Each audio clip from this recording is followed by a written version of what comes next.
होती है बहुत बड़े विद्वानों में होती है। तो चूंकि विद्वान थे, धर्म के मर्मज्ञ थे, समझ गए कि इंद्र अपनी सामान्य स्थिति में नहीं है, अभी ये ऐश्वर्य के मद में चूर है। खड़ा होकर के इंद्र की दशा को देखे और श्रीमद विक्रिया, ये जो इसका मति घुमा हुआ है, ये घुमा हुआ किसकी वजह से? श्रीमद मतलब अहंकार की वजह से। ये पहचान नहीं पा रहे, ये अपने दायित्व को नहीं समझ पा रहे हैं। और वहाँ पर खड़े खड़े कुछ बोले नहीं, इंद्र की उस दयनीय दशा को देखे और बृहस्पति वहाँ से चले गए। जब बृहस्पति वहाँ से चले गए तो बिना कुछ बोले तब जा करके इंद्र को थोड़ा भान होता है, कुछ बात तो मेरे से गलती हो गई, मैंने गलती कर दिया, मैंने गुरु का स्वागत नहीं किया, मैंने उनका सम्मान नहीं किया। इस प्रकार वो खेद व्यक्त करते हैं, इंद्र कुछ समय तक खेद व्यक्त करते हैं और इसके बाद सोचते हैं कि ठीक है, मुझसे अपराध तो हो गया, मैं गुरु के शरण में जाऊंगा, उनके चरणों में अपना माथा गिराऊंगा और उनसे माफ़ी मांगूंगा कि गलती हो गई, गुरु जी माफ़ कर दीजिए, मैं ध्यान नहीं दे पाया कि आप सभा में आए और आपका सत्कार नहीं कर रहा है। इस प्रकार गलती का आभास सोचने को होता है, लेकिन तब तक बहुत लेट हो गया। तो बृहस्पति को जैसे पता चला कि इंद्र आ रहा है समझौता करने के लिए, माफ़ी मांगने के लिए, बृहस्पति क्या किए, अपना स्थान छोड़ के चले, मिले ही नहीं उससे। अब मिले ही नहीं, अब इंद्र व्याकुल हो गया। इधर बृहस्पति चले गए, इंद्र व्याकुल हो गया। बृहस्पति जी कहाँ गए, गुरु जी कहाँ गए, गुरु जी कहाँ गए, गुरु जी कहाँ चले गए, पता नहीं। गुरु जी को बहुत तकलीफ पहुंचा तो उसके शिष्य के व्यवहार से था उससे। और तब तक क्या हुआ,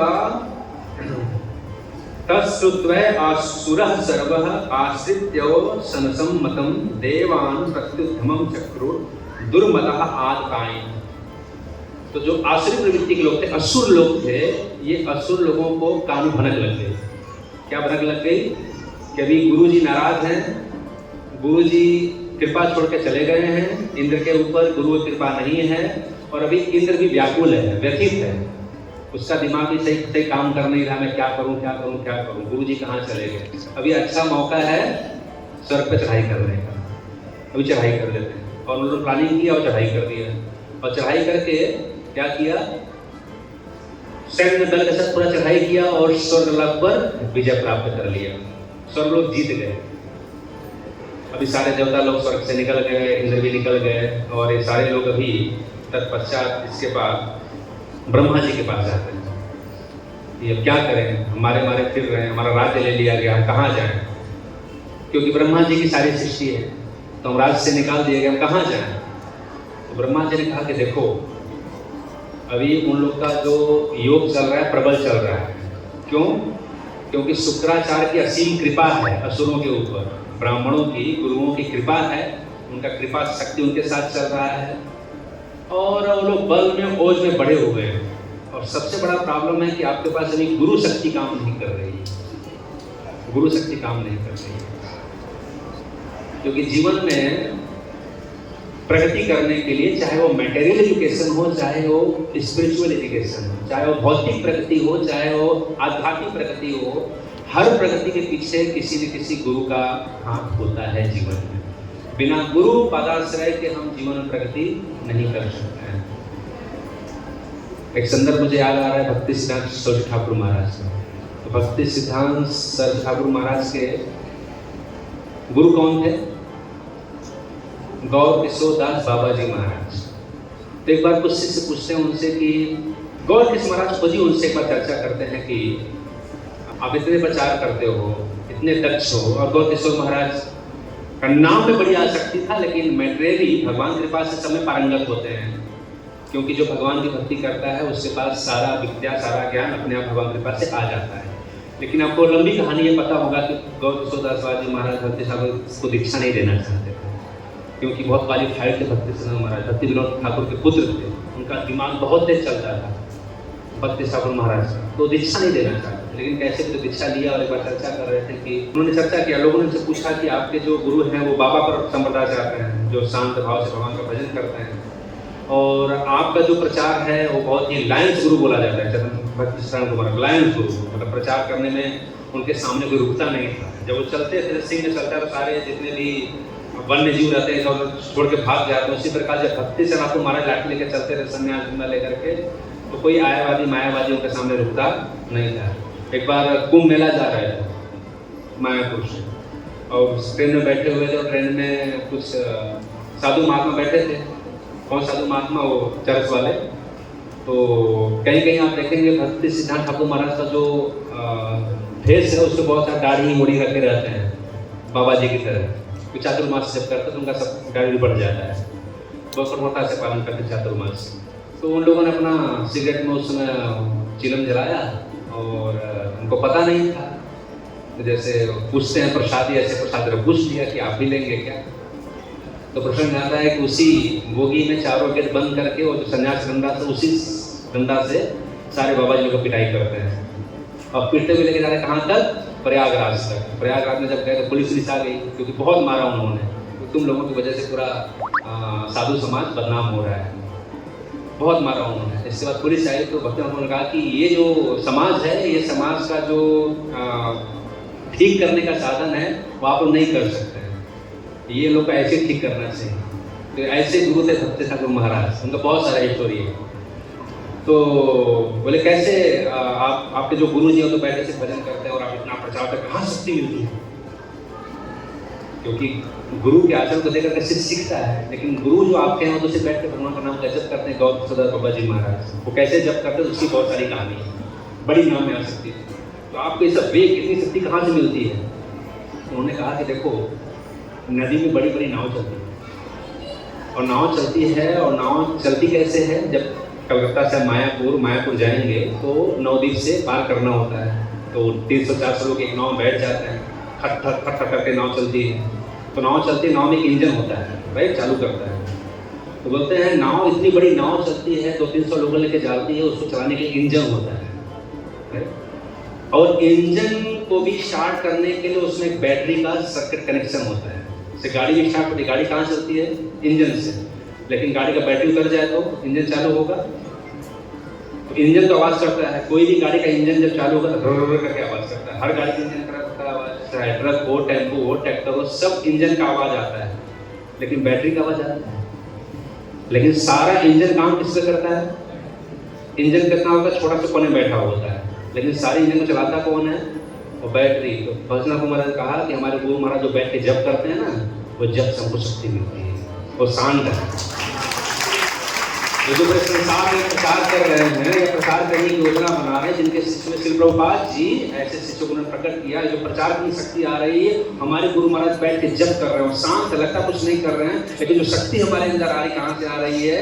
जो गुरु महाराज शांत बैठ के हमारे जप कर रहे हैं, हरे कृष्ण कृष्ण कृष्ण हरे राम राम राम हरे। वो इस इंजन के लिए बैटरी का काम कर रहे हैं। तो उसी प्रकार इन लोगों ने कहा कि अब देखो, इनकी जो शक्ति बढ़ी हुई, स्वरूप शक्ति बढ़ी हुई, क्योंकि इनके ऊपर इनके गुरु का कृपा है, और गुरु सारी योजना बना रहे हैं कैसे जीत सकते हैं। वो जीत गए गुरु की योजना से। शुक्राचार्य ने देखा, शुक्राचार्य नीति बड़े निपुण है, उन्होंने नीति देखा, बस अब गुरु की कृपा नहीं, अब इनको हराया जा सकता है, चाहे को हरा दो, हरा दिए। गुरु के दिमाग से काम कर रहे हैं। अब इनको हराना बहुत मुश्किल है, इनको हरा नहीं पाओगे, क्योंकि आपके पास गुरु का आश्रय नहीं। तब क्या करें? बोले जाओ, विश्वरूप त्वष्टा के पुत्र हैं विश्वरूप, और जो विश्वरूप त्वष्टा है एक देवता कैटेगरी में आते हैं, देवता कैटेगरी में आते हैं, और उनकी जो पत्नी है असुर कुल से आती है। ये देवता है, त्वष्टा है देवता, उनकी पत्नी है असुर कुल से, और उनके पुत्र है विश्वरूप। उनको जाओ, वे बड़े धर्मात्मा हैं, और उनसे प्रार्थना करो कि आपके गुरु बन जाए, पुरोहित बन जाए, और उनको पुरोहित बना करके कुछ यज्ञ वो करवाओ, इसके बाद तो शक्ति मिलेगी, उनको राज्य प्राप्त हो जाएगा। तो सारे देवता लोग गए, विश्वरूप को जाकर के विश्वरूप को मिलाते हैं। ये लंबी कथा है, बस कथानक बता रहा हूँ, बस हाथ से बताते हुए जा रहा हूँ, ताकि हम लोग कहाँ पर पहुँच जाएं? वृत्तासुर का वो सामने जो व्यक्ति बैठा है चेयर पे ना, जब मैं पूरा कीर्तन किया तब फिर सो रहा था, फिर राकेश सोने जगह फिर सो गए, उसको बोलो गेट से बाहर चला जाए, हमको बोलिए सीधे गेट से बाहर जाए।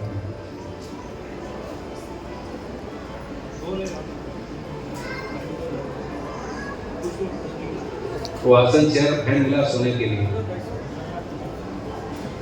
हरे कृष्ण कृष्ण कृष्ण हरे राम। सर वो एक भगवान के विषय में बोलना भगवान की सेवा है, भगवान के विषय में सुनना भगवान की सेवा और इतना दूर से मेहनत करके भगवान की सेवा करने के लिए, मतलब फल लेने के लिए आए हैं, तो वो अच्छा नहीं लगता। वो निरसता आती है, कोई सोता है कथा में बैठ करके नीरस मन से, तो स्पीकर को भी जो बोलता है वक्ता ना, उसको भी अच्छा नहीं लगता है। तो सुनना चाहिए, वो अपराध होता है कथा में सुनना, सावधानी पूर्वक न सुनना, ये सब अपराध होता है। और इसका भी बड़ा विहद वर्णन हुआ है, वक्ता के भी गुण बताया गया है, श्रोता के भी गुण बताया गया है।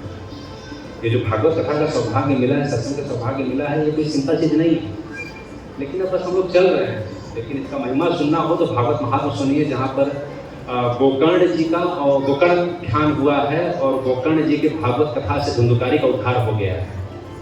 और सभी लोगों ने पूछा कि हम भी कथा में बैठे थे, हम भी सुने, लेकिन हमारा उद्धार क्यों नहीं हुआ। उस पर गोकर्ण जी ने कहा था कि आप लोग उद्धार क्यों नहीं, हमारे भाई उद्धार क्यों होंगे। तो कथा उद्धार करा सकता है, कथा भगवान से मिला सकता है, लेकिन सुनने का क्वालिटी होना चाहिए। तो श्रोता का भी गुण का वर्णन किया गया है, जो आसन में बैठ करके बोलता है उसका भी क्या गुण होना चाहिए, सबका वर्णन है। लेकिन हम कलयुग के जीव हैं, कृपा जी कृपा से, साधु की कृपा से हमारे गाड़ी धक्का मार के चल रही है, लेकिन इतना धक्का मत माराओ सब लोग सो जाए। तो सोने की परंपरा नहीं बनी है। प्रभुपाद जी ने जो बोला, प्रभुपाद जी बोलते हैं कि हमने जो मंदिर बनाया है, मंदिर में हम इतना फैसिलिटी दे रहे हैं, उसका एक ही उद्देश्य है कि लोग आ करके भगवान के विषय में सुने। हमने इतने बड़े बड़े मंदिर बनाए हैं, मंदिरों में बड़े बड़े हॉल बनाए हैं, क्यों? इस व्यवस्था के लिए कि लोगों को भगवान के विषय में सुनने का अवसर प्रदान किया जाए। क्यों? क्योंकि जब तक भगवान के विषय में सुनेंगे नहीं, तब तक उनका ज्ञान दूर होगा नहीं, और जब तक उनका ज्ञान दूर होगा नहीं, तब तक इस भव सागर से निकल नहीं पाएगा। इसलिए जीव पर सबसे बड़ी कृपा है भगवान के विषय में सुनने का अवसर प्रदान करना। जो हम लोग इतना सुलभता से प्राप्त हुआ है, तो कुछ वैल्यू करना चाहिए। ऐसे नहीं बस आए, खाए पिए और चले गए। ये गंभीर विषय है, भगवान का जो चर्चा है ये बड़ा गंभीर विषय है। मैं कहाँ तक कहूँ, बहुत सारा चीज आ रहा है। विष्णुदेव का प्रवचन होने जा रहा है। विष्णुदेव जी बाण सैया पर लेटे हुए, और उनका प्रवचन सुनने के लिए कौन कौन आ रहा है? सुखदेव गोस्वामी, व्यास देव जी, नारद जी। अब नारद को प्रवचन सुनने की जरूरत है, व्यास देव को प्रवचन सुनने की जरूरत है, सुखदेव गोस्वामी जिन्होंने संपूर्ण भागवतम कहा, उनको प्रवचन सुनने की जरूरत है। लेकिन ऐसे महान विभूति, ब्रह्मांड के बड़े बड़े राजर्षि, ब्रह्मर्षि, देवर्षि, सब लोग आ रहे हैं प्रवचन सुनने के लिए। प्रवचन की महिमा है, जिसको बड़ा चीख लेते हैं, और इसलिए हमारा चीख भक्ति चल रहा है। जैसा भक्ति चल रहा है हमको पता भी नहीं, क्योंकि हम लोग इंपॉर्टेंस नहीं दे रहे हैं सुनने को, नाम जप को, जिससे हमारा भक्ति का पोषण होता है, वही पोषण ही नहीं दे पा रहे हैं। तो भक्ति क्यों नहीं हो रही? मजा क्यों नहीं? मजा कहाँ से आएगा? मजा सारा सोने में, खाने में। एक महात्मा कहते हैं इस्कॉन के, बोलते हैं कि इस्कॉन में सुलाने वाला एक मंत्र है, नींद नहीं आए आज कथा में बैठ जाओ, एक मंत्र बोला जाएगा। कौन सा मंत्र? ओम नमो भगवते वासुदेवाय। तो यह सुलाने वाला मंत्र। अच्छा, तुम्हारा जगाने वाला मंत्र कौन है? मां प्रसादे गोविंदे। प्रसाद जल्दी लगने खत्म हो गया तो तुरंत जगा देता है, पूरी स्फूर्ति, पूरी एनर्जी आ जाती है शरीर के अंदर आ जाती है, और धक्का मार के लाइन में आगे जाती है। क्योंकि महाप्रसादी कृपा से, भागवत कृपा नहीं थी, महाप्रसाद कृपा से। ठीक है, तो भगवान कृपालु है, जगन्नाथ जी, राजा राजबिहारी जी, महाप्रसाद खा के भी हमारा उद्धार होगा, कोई दिक्कत नहीं। बाहर वड़ा पाव खाने से अच्छा कि महाप्रसाद आके मंदिर में खाओ। हम कथा में आगे बढ़ाते हैं। कहाँ पहुंचे थे हम? विश्वरूप। तो विश्वरूप के पास जाइए, उनको आप मिलाइए, उनको पुरोहित बना लीजिए, उनसे यज्ञ करवाइए, यदि बताएंगे तब दोबारा राज्य मिल सकता है। इंद्र देवता गए विश्वरूप के पास, विश्वरूप को अच्छा से मनाए, बोले कि आप हमारे गुरु बन जाइए, आप पुरोहित बन जाइए, हमारे लिए कुछ करिए, हमारे लिए यज्ञ करिए, कुछ रास्ता बताइए, बड़े संकट में है। और विश्वरूप ठीक है, चलेगा, आपके लिए मैं यज्ञ करूँगा। और उनके बताई गई विधि से यहाँ पर भागवत में कहते हैं कि यद्यपि सुरत विशाल श्रियं गुप्तां मौसनस्यापि विद्यया आच्छिद्यादान महेंद्राय वैष्णव्या विद्यया विभु। यद्यपि शुक्राचार्य ने अपने नीति बल से, अपनी विद्या के द्वारा आसुरों की संपत्ति सुरक्षित कर दी थी कि असुरों को यह हरा नहीं सकता है। उन्होंने पूरा दिमाग, पूरा गणित लगा करके सेट कर दिया था। लेकिन वैष्णव्या विद्या विभु, लेकिन वैष्णवी विद्या के द्वारा भगवान की विद्या के द्वारा, भागवत धर्म के द्वारा विश्वरूप ने क्या किया? शुक्राचार्य की नीति को पराजित कर दिया। अच्छा, तो वैष्णव विद्या क्या थी? जिस विद्या का आश्रय लेकर के शुक्राचार्य को हरा दिया गया। उनकी शुक्राचार्य की नीति आसानी से खेल नहीं होता है। इसलिए गीता में भगवान क्या कहते हैं? मनीषियों में मैं शुक्राचार्य। जो नीति बनाने में है शुक्राचार्य बड़े निपुण है, लेकिन उनकी नीति को भी तोड़ दिया। किसने? विश्वरूप ने। कैसे? वैष्णव विद्या के द्वारा। तो वैष्णव विद्या क्या है वो? तो वैष्णव विद्या क्या है? तो बोलते हैं नारायण कवच। उनके लिए कवच, एक सुरक्षा कवच का निर्माण किया। उसका विधि विधान है, पूजा पाठ का पद्धति है, उसमें कुछ यज्ञों का पाठ करना होता है। तो नारायण कवच क्या है, उसके विषय में विस्तार से वर्णन किया गया। इस नारायण कवच का आश्रय लेकर के, इस विद्या का आश्रय लेकर के, नारायण कवच मतलब भगवान विष्णु संबंधित कवच करना, सुरक्षा कवच है, जिसका आश्रय लेकर के इंद्र ने क्या किया? असुरों को पराजित कर दिया। और इंद्र को दोबारा राज्य मिल गया। इंद्र गद्दी बैठे हुए थे, राज का भोग कर रहे थे, और पुरोहित किसको बना दिया? बृहस्पति का अभी तक गिनती नहीं हुआ है। हाँ, अभी तक गुरु कौन बने हुए हैं? विश्वरूप। तो विश्वरूप जैसे मैंने बताया किसके पुत्र हैं? त्वष्टा के पुत्र हैं। तो पिता तो सुर है, लेकिन माता क्या है? असुर है। उनका नाम क्या है? रचना।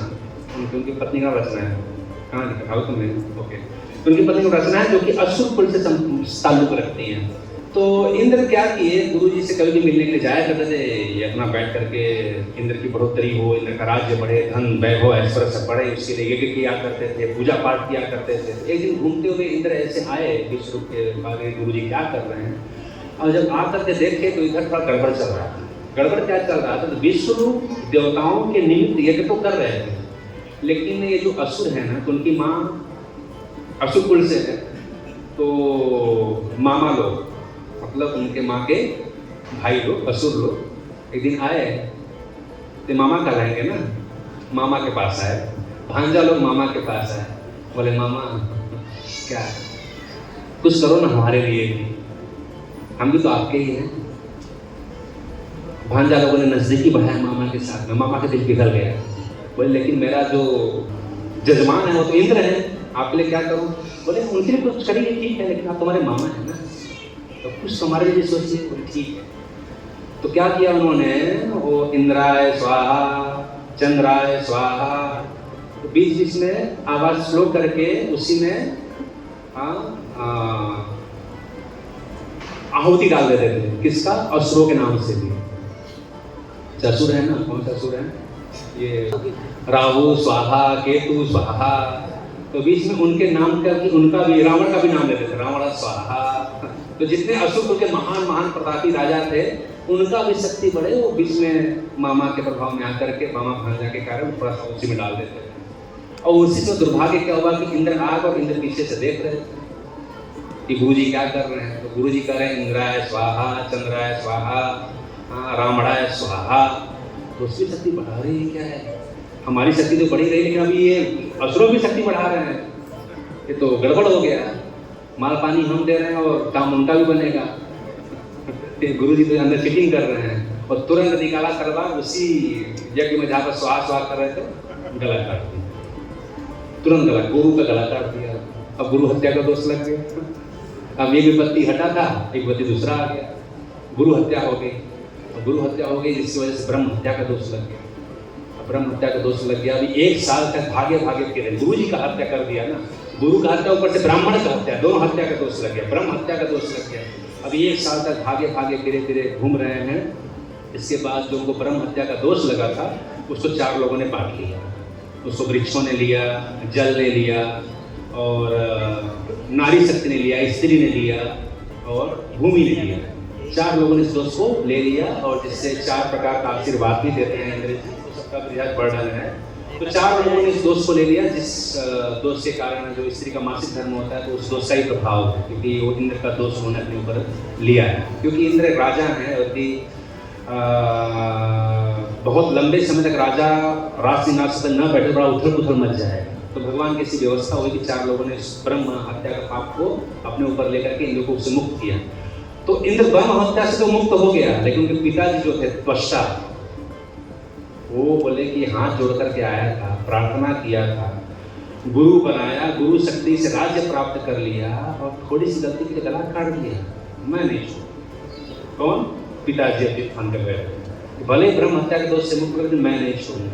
उन्होंने बहुत बड़ा एक शुभारंभ किया और उस यज्ञ में आहुति डाला और आहुति डालने के बाद उन्होंने स्वाहा किया। और स्वाहा में क्या करते हैं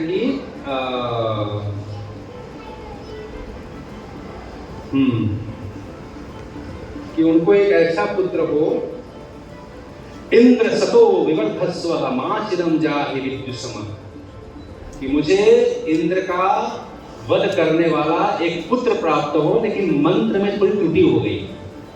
तो जो मंत्र का मीनिंग था, जो उन्होंने मंत्र का उच्चारण किया था कि इंद्र हतो, इंद्र शत्रु, इंद्र का शत्रु पैदा हो, जो इंद्र को मार करके हमारे पुत्र के वध का बदला ले सके। लेकिन उसका मीनिंग बदल गया। उसका मीनिंग हो गया कि इंद्र के हाथ से मरने वाला पुत्र पैदा हो।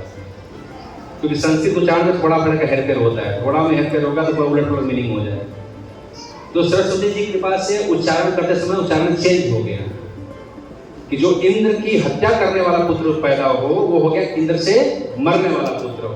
और उसी यज्ञ से जैसे उन्होंने स्वाहा करके डाला, तुरंत एक असुर पैदा होता है, बहुत बड़ा असुर, जिसका नाम था वृत्तासुर। वृत्तासुर नाम क्यों पड़ा उस असुर का? तो कह रहे हैं ये ना वृता इमे लोका तमसः त्वाष्टा मूर्तिना सवय वृतः इति प्रोक्तः पापः परम दारुणः। परम दारुणः पापी शरीर, बड़ा भयंकर शरीर। उसकी जो मुख है इतनी विशाल गुफा के समान लग रही है कि जब वो जम्हाई लेता था तो जम्हाई लेते समय उसके मुख विशाल कंदरा के भांति प्रतीत होता था और उसमें लगता था कि सारे ग्रह नक्षत्र, सारा आकाश को अपने मुख से पी जाएगा। इतना बड़ा उसका भयंकर विशाल मुख। तो वृत्त मतलब आकार। वृत्तासुर, जो वृत्त में इतना बड़ा आकार है जिसका वर्णन नहीं किया जा सकता, मानो पूरे ब्रह्मांड को उसने व्याप्त कर लिया। इतना बड़ा शरीर लेकर के उत्पन्न हुआ वृत्तासुर उत्पन्न हुआ। और इसके बाद जिस प्रयोजन से बनाया गया था उसको उत्पन्न किया गया था तक्षका के द्वारा। बोले जाओ और इंद्र का हत्या कर दो, इंद्र को वध कर दो और राज्य को प्राप्त करो। तो वृत्तासुर अपनी पूरी सेना को लेकर के आता है और आकर के फिर चढ़ाई करता है स्वर्गलोक पर। और उसके शरीर को देखकर ही बड़े बड़े जो देवता लोग तो सब लोग भयभीत हो जाते हैं, क्योंकि बहुत बड़ा शरीर था उसका। और इस प्रकार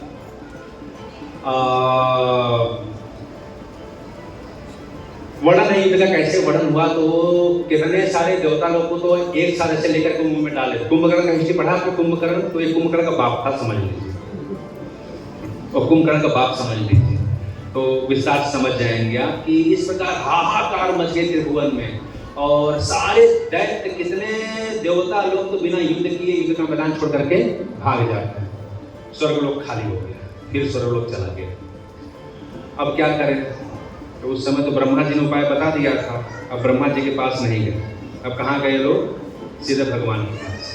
हे भगवान, क्योंकि इतना बड़ा असुर जब त्रिभुवन में हाहाकार मचा है तो उन्होंने सोचा कि ब्रह्मा जी इसका उपकार नहीं बता पाएंगे, क्या करना है। तो भगवान के पास गए। भगवान बोले कि इसको हराना इतना आसान नहीं है। क्यों? क्योंकि इसके पीछे त्वष्टा की शक्ति है। इसके पिताजी जो देवता हैं और उन्होंने इसको उत्पन्न किया है, इसको भी हराना इतना आसान नहीं है। लेकिन एक उपाय बता देता हूँ, क्योंकि मैं सामने नहीं आ सकता, मैं इससे सामने नहीं आ सकता क्योंकि इसमें ब्राह्मण रहते हैं। भगवान ब्राह्मणों का सम्मान करते हैं। वो ब्राह्मण हिताय से मैं ग्राह की ब्राह्मणों की सुरक्षा करता हूँ। और ये उत्पन्न हुआ है ब्राह्मणों के तेज, मैं इस तेज का सामना नहीं करूँगा। तो क्या करूँ? मैं आपको उपाय बता सकता हूँ कि जाओ, एक तेजस्वी ब्राह्मण है, कौन? दधीची। दधीची के पास जाओ, उनसे प्रार्थना करो और शरीर त्याग देंगे। शरीर त्यागने के बाद उनके हड्डी से जो वज्र बनेगा ना, उस वज्र से मारा जाएगा। एक ही अस्त्र है जिसके द्वारा इसका ब्राह्मण का काट, ब्राह्मण भगवान उपाय बता रहे हैं कि ब्राह्मण शक्ति को ब्राह्मण ही काट सकता है।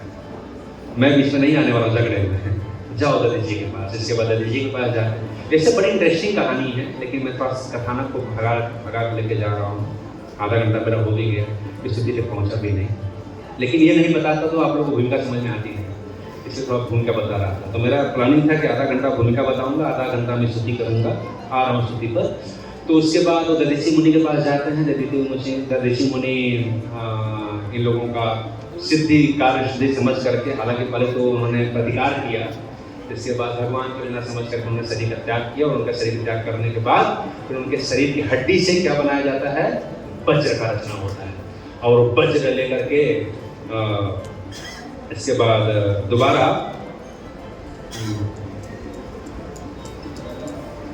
चढ़ाई करता है वृत्तासुर पर चढ़ाई करते हैं इंद्र।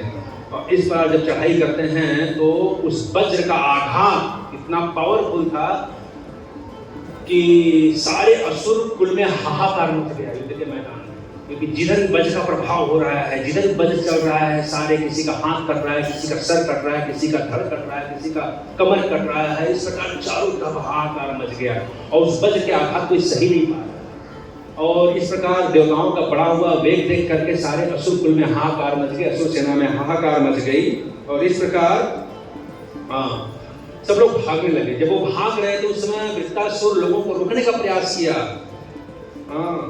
हे विप्रचित्ति, हे रमुचि, कुलोमा, मर, अनर्वा, संबर, सुनो सुनो सुनो, क्यों भाग रहे हो? अरे दुष्टों, एक दिन तो मरना ही है, इज्जत से मरो ना, क्यों ऐसा अपयश से मृत्यु प्राप्त कर रहे हो? यदि आपने एक नहीं दिन अवश्य मरना ही है, क्योंकि विधाता के नियम के अनुसार तो मृत्यु से आज तक बचा नहीं है। ऐसी स्थिति यदि मृत्यु के द्वारा स्वर्ग लोक और सुयश भी मिल रहा हो तो ऐसा कौन बुद्धिमान है जो सर्वोत्तम मृत्यु को अपनाएगा? यदि युद्ध में मरोगे, स्वर्ग लोक में जाओगे, यश फैलेगा। आज भी होता है ना, जो सूरवीर युद्ध में वीर गति को प्राप्त होने को सम्मान दिया जाता है। मरना सबको एक दिन है ही, लेकिन ऐसा मरो कि लोग याद करें। देव भाग करके पीछे भाग करके क्यों मर रहे हो? पहले राजपुताना घराने में से कहा जाता था कि जो राजा जाते थे ना, निश्चय प्रमाण भी है कि जो जाते थे या तो सर कटा करके आते, सर काट करके आते थे। क्यों? क्योंकि पीठ पीछे उठा दिखा करके भाग के कुछ शक्ति राजा आ गया ना, तो शाम को जो छतरानियां होती थी ना, वो राज धक्का मार के निकाल, चेहरा भी देखना था। तो छतरानियां क्या कहते हैं उसको, जो मर जाती थी, जौहर कर लेंगे मंजूर है, लेकिन छतरानियों को भी हमारा पति पीठ दिखा करके उधर से भाग जाए तो अपमान कर नहीं सकता।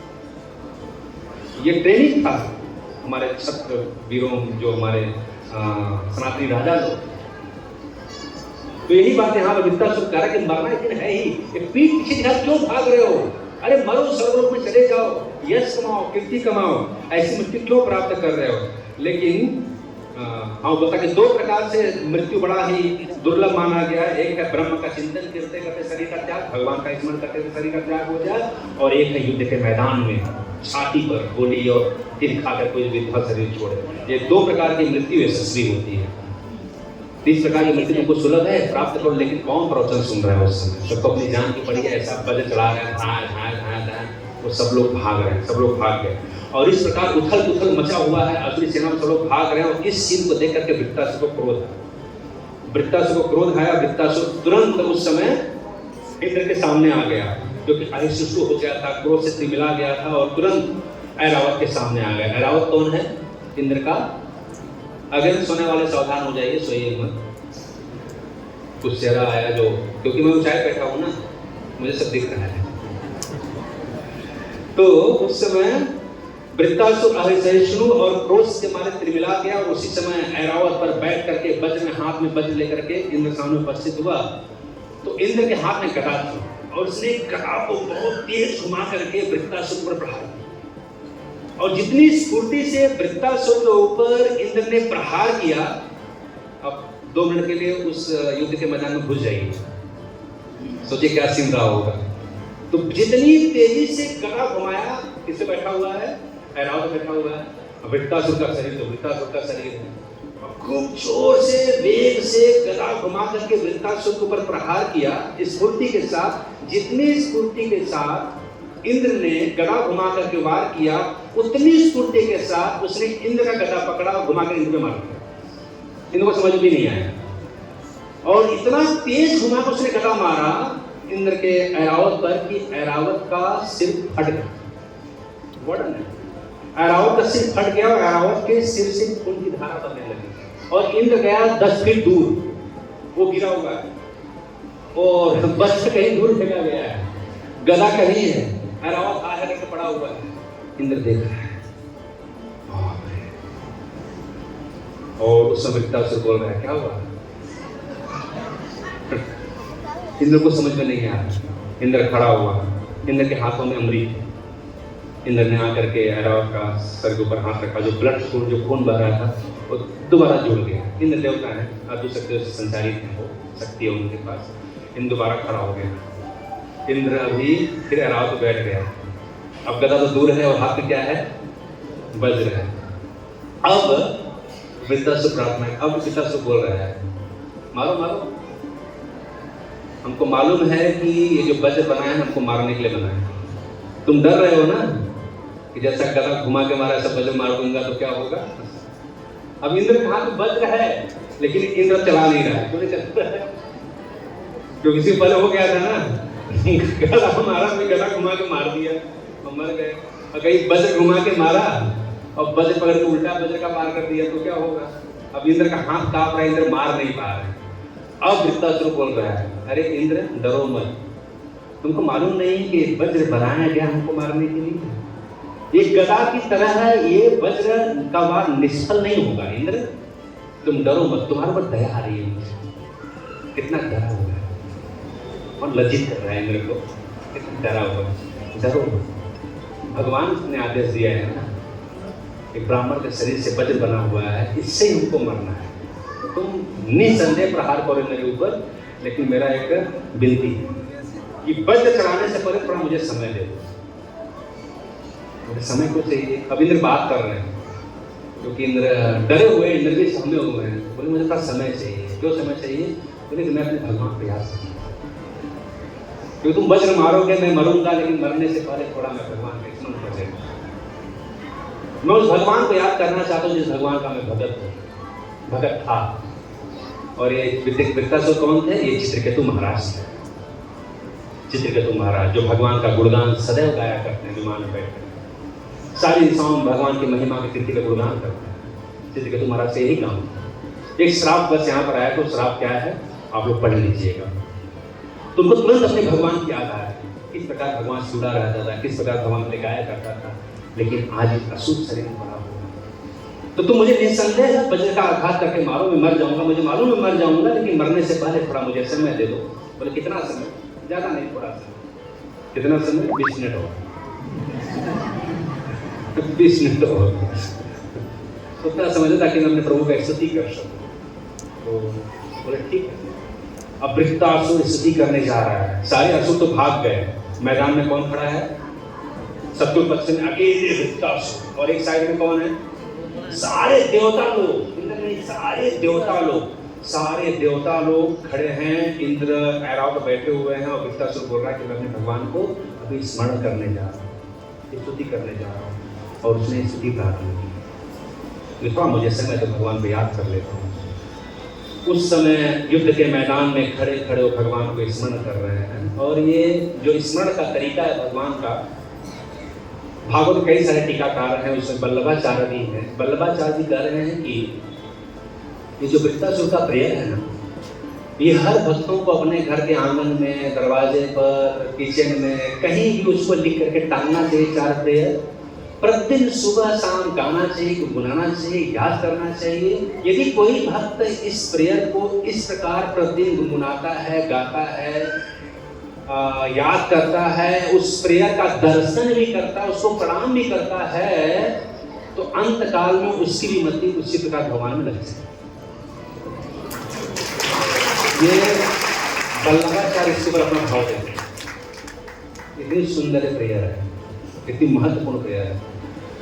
चलो समय गवाए बिना हम लोग उस प्रेयर का पाठ करते हैं। कि श्लोक, हालांकि एक श्लोक घंटों घंटों चर्चा करने के लिए है, क्योंकि सारा सिद्धांत इसी के अंदर है। और एक्चुअली जो प्रार्थना है, प्रार्थना भी हमारे आचार्य करें कि हम सब प्रार्थनाओं को नहीं दोहरा सकते। भगवान के सामने खड़े होकर सब प्रार्थना नहीं बोल सकते हैं, सब प्रार्थना बोलने का अधिकार हमारा नहीं है। तो भक्ति रामायण सिंधु में जो प्रार्थनाएं हैं उसको 3 कैटेगरी में रखा गया। एक को कहते हैं सम प्रार्थनात्मक, एक को दैन्य बोधिका और एक को लालसामयी। तो जो संप्रार्थनात्मक होता है, जो भगवान के सामने जनरली खड़ा होकर प्रार्थना किया जाता है भगवान अपनी भक्ति के वर्धन के लिए, वो प्रार्थना सब लोग कर सकते हैं। दैन्य बोधि का अपने आप को दीनहीन मानना, मैं ये हूँ, मैं तुच्छ हूँ, हर लोग अपने आप को ऐसे ही मानते हैं, चाहे ध्रुव महाराज हो, प्रहलाद महाराज हों, हरिदास ठाकुर हो, दोपहर में क्लास ले रहे जाते, तो सब लोग दीनहीन मानते हैं। हर प्रार्थना को दीनहीन कि मेरा राइट, बहुत सारी प्रार्थना है जहाँ पर भक्त अपने आप को दीनहीन मानता है, तो दैन्य बोधि का भगवान बड़े हैं, हम छोटे हैं, उस प्रकार की प्रार्थना की जाती है। एक होती लालसामयी प्रार्थना, हमारे नरोत्तम दास ठाकुर का बहुत सारा भजन लालसामयी प्रार्थना है। तो एक्चुअली जो हम लोग का जो स्टेज है, हम लोग के स्टेज में हम लोगों को ज़्यादातर सलाह दी जाती है कि हम लोग संप्रार्थनात्मक जो प्रार्थनाएं हैं उसको ही भगवान के सामने ज़्यादा बोलने का अभ्यास है। लालसामयी प्रार्थना, लालसामयी प्रार्थना में जैसे कि भगवान की सेवा की लालसा व्यक्त की जाती है, राधा कृष्ण प्राण मोर जुगल किशोर, है ये लालसामयी प्रार्थना, लेकिन ये अधिकार के अधिकारी हम सब लोग नहीं हैं। उसमें है ना आगे तांबुल, कैसे है, तांबुल आता है, पान आता है, कैसे है भजन, कंबूर तांबूले, कि मैं कर्पूर अर्पण करूं, मैं तांबूल अर्पण करूं, राधा कृष्ण बैठे मैं उनको झुलाऊं, उनका श्रृंगार करूं, उनका सेवा करूं, ये अधिकार इतना आसान है। तो अपने पार्टी देख लो, मुंह देख लो, लालसा, ये हमारा लालसा हाईएस्ट है, लेकिन अधिकार अभी सखी बन जाना, सखी भाव होता दोनों, सखी भाव, भगवान की सखी, राधा रानी का सखी, वो डेंटिंग पेंटिंग करके घुस गए, वो हो गया क्या? ये इतना भाव आसान नहीं है, उसके लिए इस प्रार्थनाएं बड़ी उच्च कोटि की प्रार्थना है। ये अधिकार में प्रवेश इतनी आसानी से नहीं हो सकता। तो जनरली ये सब प्रार्थनाएं ज़्यादा हम भगवान से गुनगुना नहीं सकते कि भगवान मुझे सखी बना दो, भगवान मुझे ये कर दो, कि मैं आपको तांबुल खिलाऊं, मैं आपको ड्रेसिंग करूं, नहीं, इतना आसान नहीं है। मैं आपका कुछ दास हूँ, दासों का दासा का दास बनूं मैं, ये अधिकार ठीक है, क्योंकि ये सेवा तो प्रदान किया जाता है, हम ले नहीं सकते, अधिकार ही नहीं हमारा है। इसमें घुसूंगा अलग चला जाएगा। हर सिद्धांत ये जो है बड़ा गहरा है, भक्ति जितना डूबो उतना रस है, उतने सारे सिद्धांत हैं। तो कहते हैं संप्रार्थनात्मक दैन्य बोधि का लालसामयी प्रार्थना। तो ये जो प्रार्थना है एक्चुअली भागवतम में जो बहुत सारी प्रार्थना है, उसमें से ये जो प्रार्थना है वृत्तासुर की प्रार्थना, ये प्रार्थना कैटेगरी है संप्रार्थनात्मक, मतलब ये प्रार्थना सब लोग कर सकते हैं भगवान के सामने खड़े होकर। इस प्रकार का मूड, इस प्रकार की दैन्यता, इस प्रकार की भावना सबके अंदर होनी चाहिए। ये प्रार्थना सबको रिपीट करना चाहिए भगवान के सामने। चलो आगे बढ़ते हैं। तो अभी वृत्तासुर का प्रार्थना चालू हो रहा है। वृत्तासुर कह रहे हैं, अहम हरे तब पादे कमूलो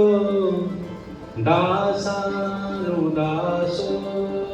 भवितास्मि भूय मनः स्मरेता सुपते गुणांस्ते गिरा तवा कर्म करोतु काया। ये पाली प्रेयर है जिसका भाव है, ऐसे भाव व्यक्त कर पाऊंगा, ग्रंथ लेकर पाऊंगा, समय हमारे पास नहीं है। अहम हरे तव पादे मूलो, अहम मतलब मैं मतलब वृत्तासुर। अहम हरे तव पादे मूलो दासानुदासो भवितास्मि। ये भगवान पादे मूल, जैसे वृक्ष का मूल होता है ना जड़, उसी प्रकार चरण का मूल क्या है? तलवार, नीचे का जो चरणाश्रय होता है। तो अति संक्षेप में कहना चाहते हैं वृत्तासुर की,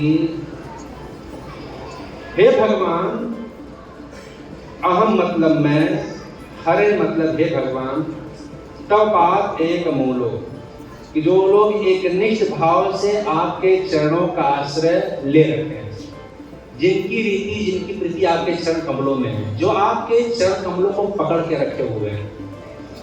हे भगवान, मैं आपके चरण कमलों के अनन्य प्रेमी सेवकों का दासानुदास। अहम हरे तव पादैक मूलो दासानुदास, मतलब भगवान के चरण कमल, चरण कमलों के नीचे एक भक्त बैठा है, उस भक्त के नीचे एक भक्त बैठा है, उस भक्त के नीचे एक भक्त बैठा है, उस भक्त के नीचे एक भक्त बैठा है। इसके बाद जो सबसे नीचे वाला कैटेगरी है, ये भगवान मेरा हो जाए नीचे, कि मुझे वो प्रदान करिए कि हे भगवान, मैं आपके चरणों के अनन्य श्रेणी सेवकों का सेवक हूँ। सेवकों का सेवक, दास मतलब भक्तों का भगत। देखिए यहाँ डायरेक्ट भगवान की भक्ति नहीं मांग रहे हैं, क्योंकि डायरेक्ट भक्ति का अधिकार भी हमारा नहीं है। लोग सोचते कि भगवान की क्या आवश्यकता है, गुरु की आवश्यकता है, डायरेक्ट भगवान की पूजा किया जाए।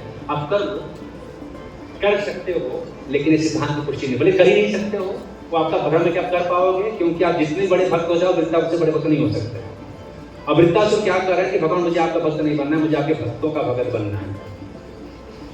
भक्तों का भी भगत नहीं, भक्तों का जो सबसे लोएस्ट क्वालिटी है ना, वो मैं हूं। भगवान का भक्त बनना बड़ी ऊंची चीज है। क्योंकि देखिए भगवान का भक्त बनना बड़ा आसान है। भगवान लाए, ठाकुर जी ला के रख दिए, अब उनको रूखा खिलाओ, सूखा खिलाओ, जवाबा रोटी खिलाओ, बिना घी का खिलाओ, भगवान सब खा लेते हैं। अपने एसी में सो, भगवान को फैन में सो, भगवान सो लेते हैं। ठंडी में अपना कंबल उड़ो, भगवान का ऐसे ही कपड़े में सुलाओ, भगवान सो लेते हैं। भगवान को प्रतिकार नहीं करते, भगवान बड़े सीधे हैं। तो भगवान की सेवा आसान है। यहाँ एक ही सिद्धांत छुपा हुआ है कि भगवान इसलिए करते हैं कि हमारे भक्तों का भगत, तो भगवान कहना चाहते हैं हमारी सेवा आसान है।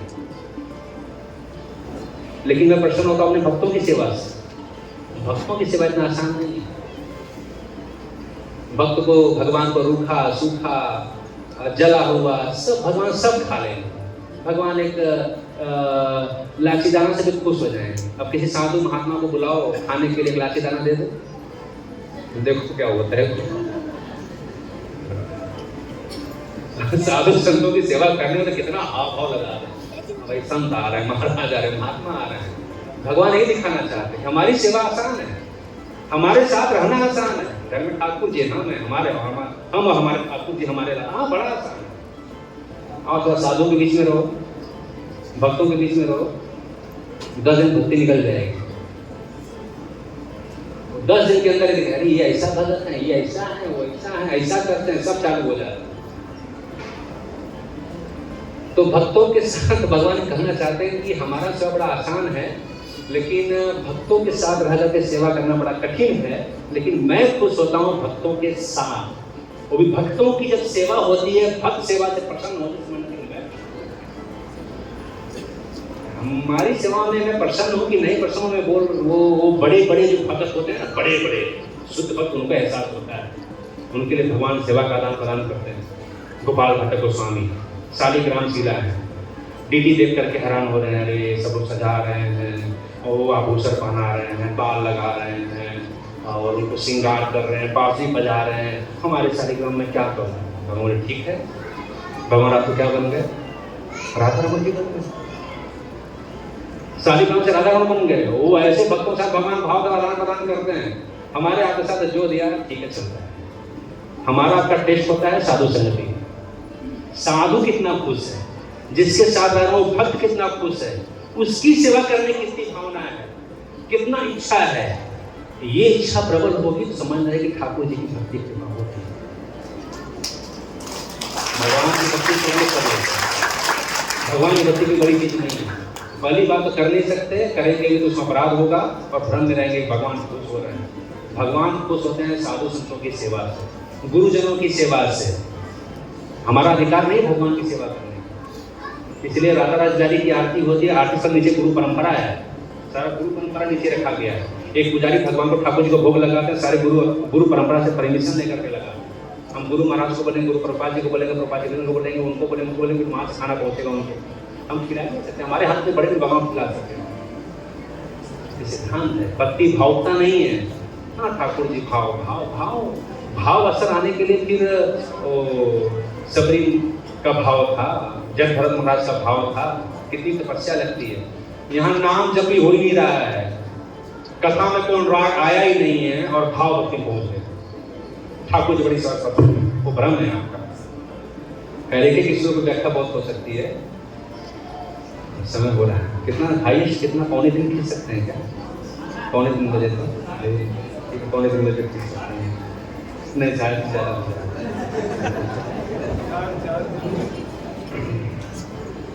साढ़े 3 बजे का अपनी बजट छूट नहीं पाएगा, फिर गड़बड़ हो जाएगा। अहम हरे तब पादय मूले दासानुदासो भवितास, मैं दासों का दास हूँ। ये सिद्धांत बड़ा खुश सिद्धांत है, ये पक्का लिख लेना चाहिए। नौदा भक्ति जब भगवान श्री रामचंद्र जी सबरी माता को उपदेश दे रहे हैं, वहां पर भी प्रसंग आया जहां पर कह रहे हैं शातव सममोहि मय जग देखा, मोहे संत अधिक कर लेखा, 8 जथा लाभ संतोषा, सपने हूँ नहीं देखहि पर दोषा। तो नौदा भक्ति को उपदेश दिए भगवान रामचंद्र जी ने, भगवान राम जी की वाणी सुन लीजिए, यहाँ कितना सुन कर रहा है भगवान रामचंद्र जी सभी माता क्या बता रहे हैं। 7वां सममोहि मय जग देखा, 7वां जो भक्ति का सिद्धांत यह है कि सारे जगत में सारे जीवों में हमको ही देखो कि मैं सब जीवों में वास करता हूँ, और मोहे संत अधिक कर लेखा, मेरे संतों को मेरे भक्तों को मेरे से ज्यादा मानो। मोहे संत अधिक करी लेखा, मेरे संत मेरे भक्त जो हैं उनकी सेवा मेरे से ज्यादा। 8 जथा लाभ संतोषा, 8वां सिद्धांत क्या है कि जितना भगवान के पास मिल जाए उसे में संतोष करो, और सपने हूँ नहीं देखहि पर दोषा, और सपने में भी किसी दूसरे के दोष का चिंता मत करो। चिंतन करना ही भगवान लीला कथा का चिंतन करो, ये ऐसा है वो ऐसा है ऐसा किया, उसका चिंतन करके कितना भक्ति बढ़ने वाला है, कितना नाम जप पढ़ने वाला है, क्यों अपना समय व्यर्थ करने का। ये हमारा वाक्य नहीं है, तो भगवान राम खुद बोल 7वां और 8वां उपदेश दे रहा है। ओके, अहम हरे तव पादय मूलो दासानुदासो भविदास भूय, मन स्मरेता सुपते गुणांसे गिरा दवा कर्म करो तुकाय। हे प्राण वल्लभ, मेरा मन आपके मंगल में, मेरा मन आपके गुणों का स्मरण करे, मेरी वाणी आपके नामों का उच्चारण करे, और मेरा शरीर आपकी ही सेवा करे। तो भगवान की सेवा, भगवान का स्मरण, और भगवान की सेवा में कैसे नियोजित होना है तो वैष्णव गुरु आचार्य ही सिखाएंगे ना। इसलिए आचार्य गुरु के सामने में रह करके मेरा मन भगवान गुणानुवाद में लगे, मैं उनकी कथा सुनूं, उनकी भक्ति करूं, उनकी पूजा करूं। तो मानो भगवान कह रहे हैं ठीक है, ये जो इतनी भक्ति की बातें कर रहे हैं, तुम्हारा कुछ इच्छा है क्या? मरने जा रहे, तुम्हारी क्या इच्छा है? यहाँ भी हमारा संसार में नियम है कि मरने से पहले अंतिम इच्छा पूछी जाती है, तो बताओ तुम्हारी इच्छा, अंतिम इच्छा क्या है? परंपरा भी चल रही है ना। मानो भगवान कहते हैं कि इतना अच्छा प्रार्थना कर रहे हो, इतना गुणगान कर रहे हो, तुम्हारी कुछ इच्छा है? हाँ, क्या इच्छा है तुम्हारी? क्या इच्छा है? बोलते मेरी कुछ इच्छा नहीं है। तो दूसरा श्लोक, न नाकपृष्ठं न च पारमेष्ठ्यं न सार्वभौमं न रसाधिपत्यं न योगसिद्धिर्न पुनर्भवं वा समञ्जसं त्वां विरहाय काङ्क्षे। हे सौभाग्यनिधे, न नाकपृष्ठं, मुझे स्वर्ग लोक का जो सुख है, ऐश्वर्य, उसको प्राप्त करने की इच्छा नहीं है। न च पारमेष्ठ्यं, न ही ब्रह्म लोक का, जहाँ पर ब्रह्मा जी अपने गरों के साथ बैठ करके कर्म का अनुसंधान करते हैं, ज्ञान से लीन रहते हैं, उस प्रकार का ब्रह्म सुख का भी इच्छा नहीं है। न नाकपृष्ठं न पारमेष्ठ्यं, अच्छा तो इस पृथ्वी का राजा बना दूं, पृथ्वी का धन ऐश्वर्य बंगला गाड़ी दे दूं, न सार्वभौम, इस पूरे संसार का कोई भी सुख हमको नहीं चाहिए। सब तो दीप महीपति भी हमको नहीं बनना। एक राज्य के राज की बात क्या है, एक प्रदेश का प्रधानमंत्री की क्या बात है, मुझे इस संसार का पूरा अधिपति बना देंगे, मुझे कोई भी नहीं चाहिए। न सार्वभौमम न रसाधिपत्यम, अच्छा इस पृथ्वी लोग को नहीं चाहिए। नीचे के लोग बड़े शक्तिशाली नाग लोग हैं, बहुत बड़े बड़े लोग, वहाँ पर बलि महाराज हैं, सुतल है, अलकल है, तलातल है, बड़े धनी धनी लोग हैं। स्वर्ग लोक से कहीं ऐश्वर्यशाली लोग पृथ्वी के नीचे हैं, जहाँ पर नाग लोग रहते हैं। उनके नाक के ऊपर मणि, उस मणि से पूरा जगत चमकता है। इतना मड़ियों से प्रकाश निकलती है, वहाँ लाइट नहीं है, प्रकाश नहीं है। सड़कों के सर ऊपर इतनी बड़ी बड़ी मड़ियाँ हैं कि मड़ी ही लाइट का काम करती है बड़े बड़े महल के अंदर, और सारे शहर ये सांप इधर उधर घूमते हैं। बड़े अध्यक्ष वाले लोग बोले रसादी करते हैं, रसातर का स्वामी बना देता, बोले ना रसादी नहीं चाहिए। न योग सिद्धि न पुनर्भवं वा,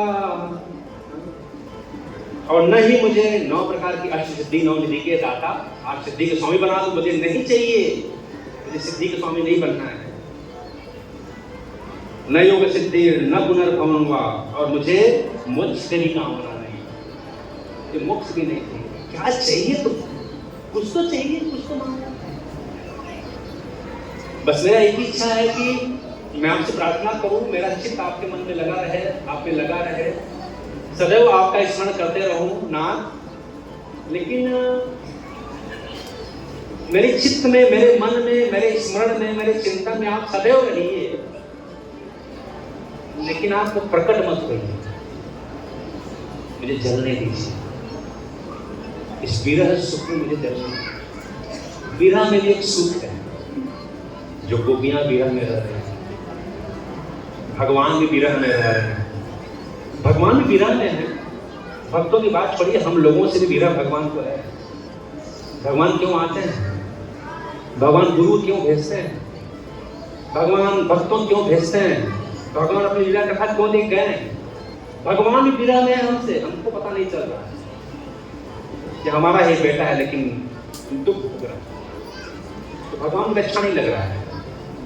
इसलिए कहीं कहीं आचार्य लोग कहते हैं कि जब शुद्ध भक्ति करके कोई भी जीव, हम आप में से कोई भी जीव भगवत धाम में जाता है ना, तो भगवान खुद गेट पर लेने के लिए आकर गले लगाते हैं।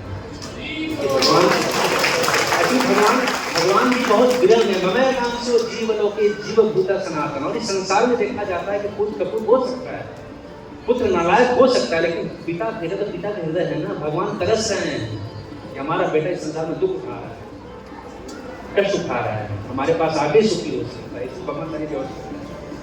तो यहाँ पर वृत्तासुर कह रहे हैं कि यदि आप लेना चाहते हैं दीजिए कि आप मेरे स्मरण में, मेरे चित्त में, मेरे मन में सदैव रहें, लेकिन आपसे मिलने का सुख जल्दी मत दीजिए, करने दीजिए, करने दीजिए, तड़पने दीजिए, लगे रहने दीजिए ऐसा मन, ऐसा स्मृति आपके चिंतन में, आपके मन में सदैव। इस संसार में विरह होता है। देखिए सामान्य छोटा मोटा प्रेम करते हैं, पति पत्नी का प्रेम हो, बालक का बाप का प्रेम हो, छोटा मोटा प्रेम में भी इतना जब विरह होता है तो विरह में सारा चीज भूल जाता है। इवन शादी विवाह के समय जो लड़की माता पिता के साथ रही है, बचपन बिताई है, और विदा करते समय नेचुरल रोना होता है, पिता का भी रोना होता है, माता का भी रोना होता है, और उस समय बैंड बाजे बजते हैं, सारी खुशी का माहौल रहता है, लेकिन बेटी और माँ दूसरे से विरह में रोते हैं। वो कुछ भी, वो गाजा बाजा सास समाज कुछ भी अच्छा नहीं लगता। अब माँ से दूर हो रही है, तो विरह का भी जो विरह में भी चेतना मन भगवान में लीन हो जाता है। कुछ भी बाहर जैसा पता नहीं चलेगी। संसार में छोटा बड़ा एग्जाम्पल में समझ सकते हैं, लेकिन किसी से बहुत प्रेम है, उसे विरह हो रहा है, तो संसार की सारी वस्तु निरस सकती है। कुछ भी अच्छा नहीं लगता है यदि कोई अपना बिछुड़ रहा हो, कुछ भी अच्छा नहीं लगता है। संसार में देखा जाए तो बस ऐसी विरह देखना बनी रही जहाँ पर आप रहें, आपका चिंतन रहे, लेकिन कुछ समय तक चिंतन तड़पने दीजिए। अच्छा कैसा तड़पने दूध और आप लोग की समझने में कठिनाई होगी, तो मानो भगवान पूछते कैसा कैसा विरह चाहिए तुमको, तो कर ऐसा विरह चाहिए। कैसा विरह चाहिए? ये जबरदस्त। अजात पच्छा इव मातरं खगा स्तन्यभावस्तरा क्षुधाथा प्रियं प्रियेव विसुतां विसृणा मनोरविन्दाच्छदिदिशमेत्रा। कैसा विरह चाहिए? किस तरह की बात कर? जैसे अजात पक्षा इव मातरा खगा। अजात पक्षा, अजात पक्षा मतलब पक्षी क्या कहते हैं, अंडा देती है, अंडा में से बच्चा निकलता है। जब अंडा में से बच्चा निकलता है तो बच्चे को तुरंत पंख नहीं आता, तो पंख भी होते हैं। तो खाने के लिए वो किससे आश्रित रहता है? माँ। तो जब अंडे में से बच्चा निकल जाता है, पंख भी, अजात पक्षा मतलब जिस पक्षी का पंख न हो, उड़ न सके, तो ऐसा बच्चा, ऐसा पक्षी घोंसला में पड़ा रहता है, चूं चूं चूं चूं बोलते रहता है। उसकी माँ कहाँ गई है? खाना लाने के लिए। खाना कैसे लाती है? चोट से पड़ गया। और ये छोटा सा बच्चा पढ़ करके चूं चूं चूं करके किसका इंतजार करता है? मम्मी आएगी, खाना लेकर आएगी। और भयभीत भी रहता है, असुरक्षा की भावना भी रहती है। और मैंने ऐसा सीन देखा है क्लास 3 में, शायद उन्होंने वर्णन भी किया। एक बार मैं जब कर रहा था बैठ करके, अचानक मुझे आवाज़ आई, बहुत तेजी से कुछ पक्षियों की आवाज़ आई। मैं वहाँ पर गया तो एक पक्षी ने अंडा दिया था और उस बच्चे निकल गए थे, 7-8 बच्चे थे। और मैं कई बार बच्चों का आवाज़ चोरी करके सुना था, लेकिन एक साथ जोर से चिल्लाने लगे सारे बच्चे, तो मुझे आभास हो जाता है क्योंकि हम लोग आ रहे हैं तो आभास हो गया, मतलब कुछ संकट है। तो मैं गया अपनी कुटिया से निकल करके, सच्ची घटना, मैं गया निकल करके और देखा उस समय एक सांप चल रहा था उसको पकड़ने के लिए। तो मैं प्रयास किया कि मैं बचा लूँ, लेकिन प्रयास करते रहे, सांप को भी आभास हो गया कि ये आ रहा है और उसने स्पीड बढ़ाया और जाकर के जंप मारा और जंप मार कर बच्चों को पकड़े कूद गए। तो उससे 5-6 बच्चे धाड़ नीचे गिरे और एक को दबा करके लेके निकल गए।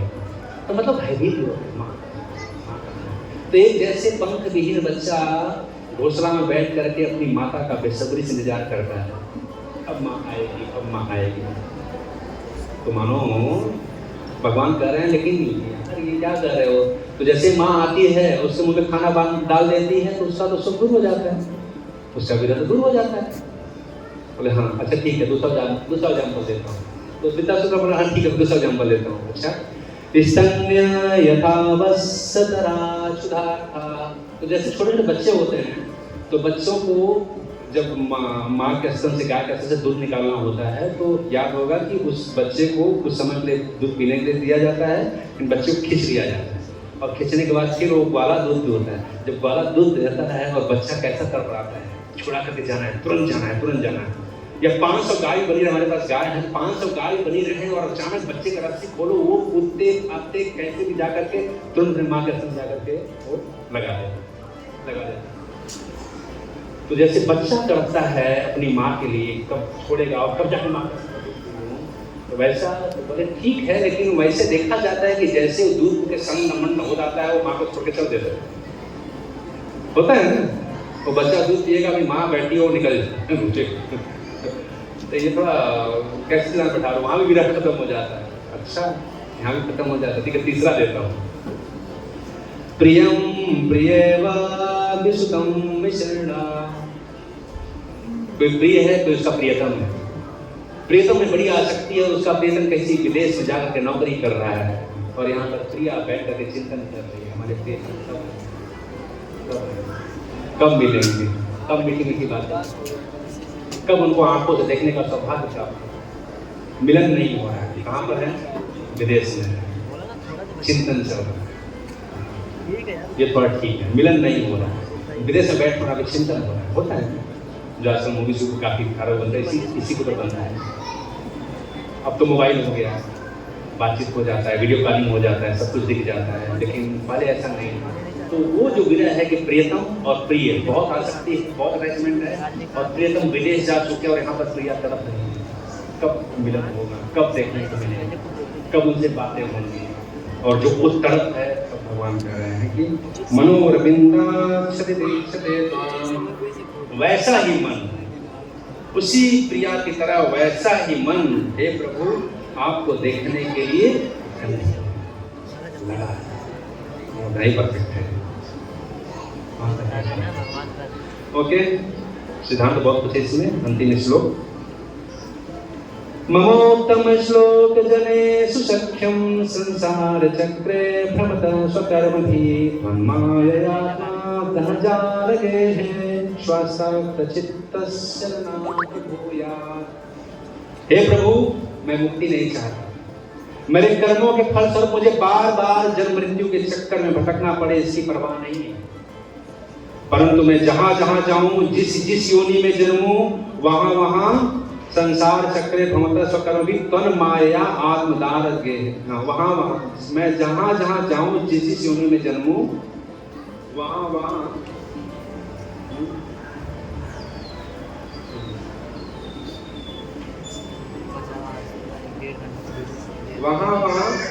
मम उत्तम श्लोक जनेषु संख्यम।